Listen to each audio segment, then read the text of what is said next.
نحمد و نصلی علی رسول الکریم اما بعد۔ محترم عزیز دوستوں اور بزرگوں،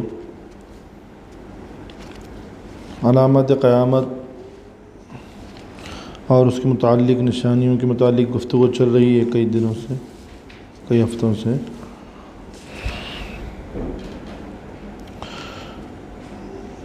تو قیامت کب آئے گی اور کن لوگوں پر آئے گی؟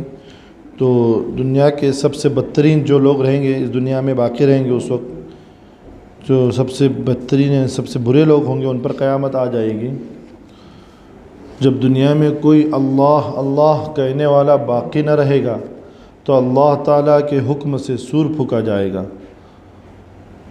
یعنی اللہ کا حکم ہوگا، سور پھونکنے کے لیے جو فرشتہ مقرر ان کو اللہ تعالیٰ حکم کریں گے تو سور پھونکا جائے گا۔ سور بگل کی طرح ایک چیز ہے، یعنی وہی جو ہوتی ہے نا اس طرح، وہ پونگڑی کی طرح، وہی سور اسی کو جو بولتے ہیں۔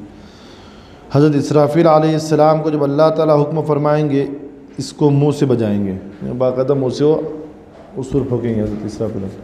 لوگ اس وقت، جس وقت یعنی سور پھونکا جا رہا ہوگا، لوگ اس وقت عیش و آرام میں ہوں گے، کوئی کسی کام میں، کوئی کسی میں مصروف ہوگا کہ صبح ہی لوگوں کے کان میں ایک باریک آواز آئے گی، لوگ حیران و پریشان ہوں گے کہ یہ کیسی آواز ہے۔ آہستہ آہستہ وہ آواز بلند ہوتی جائے گی یہاں تک کہ کڑکدار ہو جائے گی۔ پہلے دھیمی دھیمی آئے گی، پھر بڑھتی جائے گی اور کڑکدار ہو جائے گی۔ اس کی آواز کی شدت سے ہر چیز فنا ہو جائے گی، وہ آواز کی شدت سے فنا ہو جائے گی،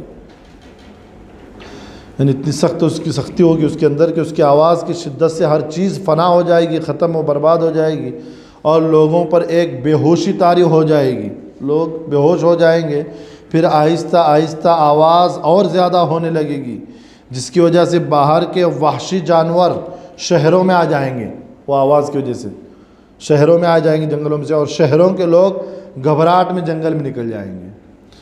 جانور شہروں میں آ جائیں گے، شہروں میں، اور لوگ گھبراہٹ کی وجہ سے جنگلوں میں نکل جائیں گے۔ پھر آواز اور زیادہ سخت ہوگی تو آسمان کے تارے، چاند اور سورج ٹوٹ کر گر پڑیں گے اس آواز کی سختی سے۔ دیکھو کتنی سخت آواز ہوگی جو حضرت اسرافیل علیہ السلام سور میں پھونکیں گے۔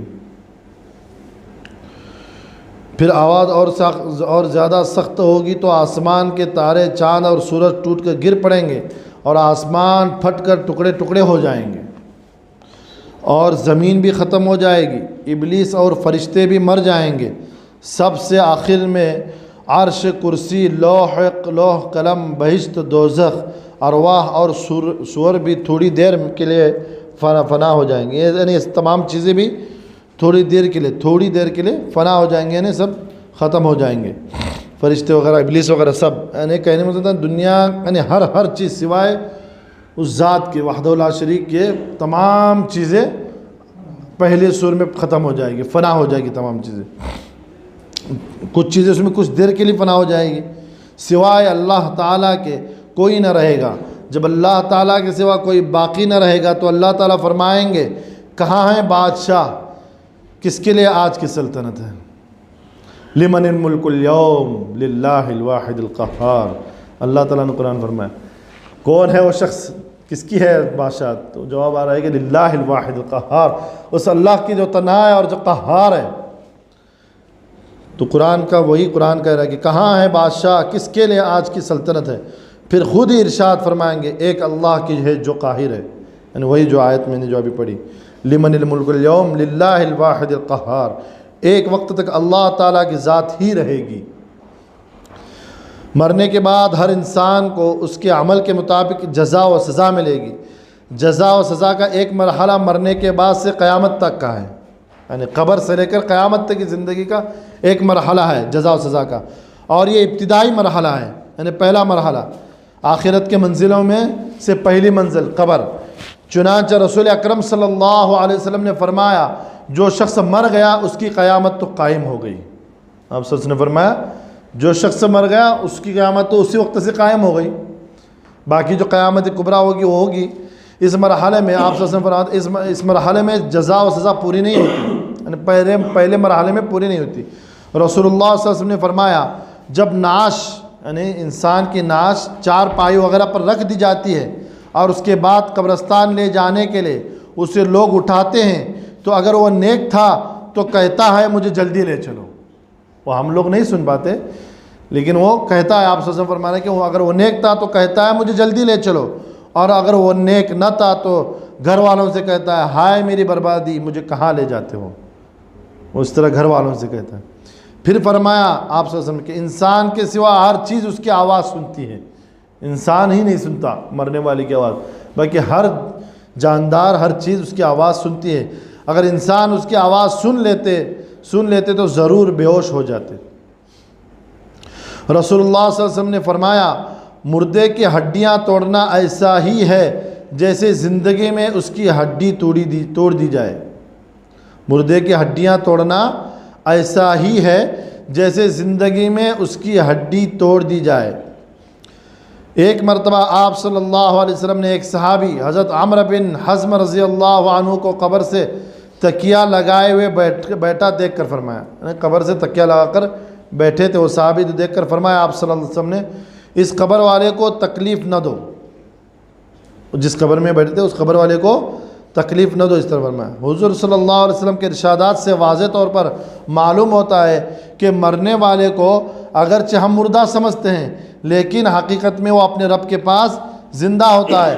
اگرچہ اس کی زندگی ہماری اس زندگی سے الگ ہوتی ہے، مختلف ہوتی ہے، اس کی دنیا الگ، یہ دنیا الگ، وہ عالم برزخ ہے. تو آپ صلی اللہ علیہ وسلم نے فرمایا کہ اس کو ٹیک دینے کی وجہ سے کہ اس کو تکلیف مت دو. اس سے معلوم ہوتا ہے آپ سے کہنا ہے کہ وہ مردہ، جس کو ہم مردہ سمجھتے ہیں مردہ نہیں ہے، وہ زندہ ہے. برزخی زندگی قبر کے ساتھ خاص نہیں ہے، بلکہ موت کے فوراً بعد سے قیامت قائم ہونے تک ہر شخص پر جو زمانہ گزرتا ہے اس کو برزخ کہا جاتا ہے.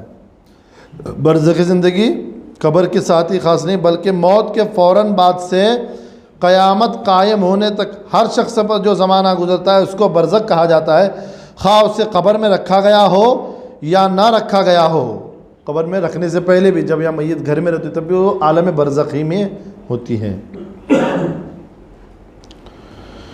بلکہ اگر اس کو جلا دیا جائے یا سمندر میں بہا دیا جائے تب بھی وہ عالم برزخ میں ہوتا ہے. یعنی اس دنیا سے، یعنی مطلب اس کی موت ہو گئی، چاہے وہ کسی بھی حالت میں ہو، چاہے اس کو جلا دیا جا رہا ہو، چاہے سمندر میں، کسی بھی حالت میں ہو، عالم برزخ ہی میں ہے. یعنی اس کی کیفیات جو بھی ہوں گی وہ عالم برزخ کی ہی کیفیات ہوں گے،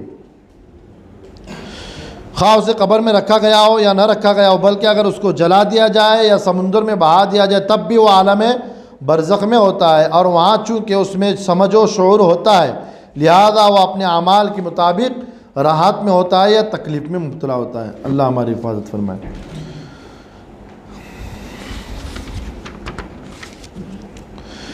حضرت برا بن عازب رضی اللہ تعالی عنہما فرماتے ہیں ہم رسول اللہ صلی اللہ علیہ وسلم کے ساتھ ایک انصاری کے جنازے میں قبرستان گئے. ایک انصاری صحابی کے جب قبر تک پہنچے تو دیکھا کہ ابھی لحد نہیں بنائی گئی ہے، یعنی قبر نہیں بنائی گئی. اس وجہ سے نبی کریم صلی اللہ علیہ وسلم بیٹھ گئے اور ہم بھی آپ کے آس پاس اس طرح بیٹھ گئے کہ جیسے ہمارے سروں پر پرندے بیٹھے ہیں، یعنی اس طرح خاموش دم بخود ہو کر بیٹھ گئے.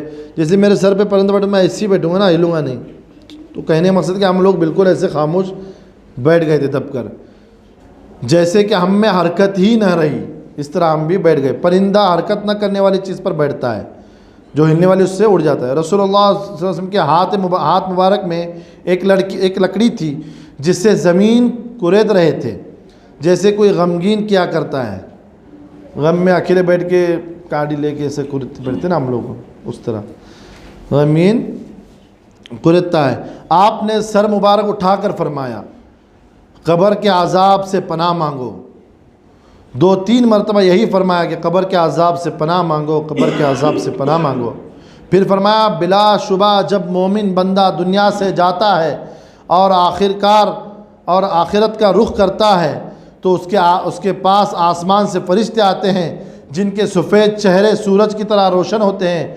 ان کے ساتھ جنتی کفن ہوتا ہے اور جنت کی خوشبو ہوتی ہے. یہ فرشتے جہاں تک اس کے نظر پہنچے وہاں تک بیٹھ جاتے ہیں.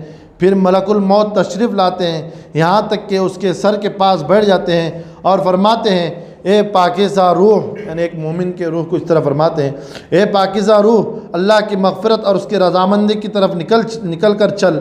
چنانچہ اس کی روح اس طرح سہولت سے نکل آتی ہے جیسے مشکیزے میں سے پانی کا قطرہ بہتا ہوا باہر آ جاتا ہے۔ جگ میں سے، مشکیزہ نا، جگ میں سے، لوٹے میں سے پانی قطرہ کتنے سہولت سے بہتا ہوا باہر آ جاتا ہے۔ ملک الموت اسے لے لیتے ہیں، ان کے ہاتھ میں لیتی ہی دوسرے فرشتے جو دور تک بیٹھے ہوتے ہیں پل بھر بھی ان کے ہاتھ میں نہیں چھوڑتے، یہاں تک کہ اسے لے کر اسی کفن اور خوشبو میں رکھ کر آسمان کی طرف چل دیتے ہیں۔ زمین پر جو کوئی بھی عمدہ سے عمدہ خوشبو مشک کی پائی گئی اس جیسی وہ خوشبو ہوتی ہے، پھر اس روح کو لے کر فرشتے آسمان کی طرف چڑھنے لگتے ہیں، اور فرشتوں کی جس جماعت پر بھی ان کا گزر ہوتا ہے وہ کہتے ہیں کون سی پاکیزہ روح ہے، کون سی پاکیزہ روح ہے۔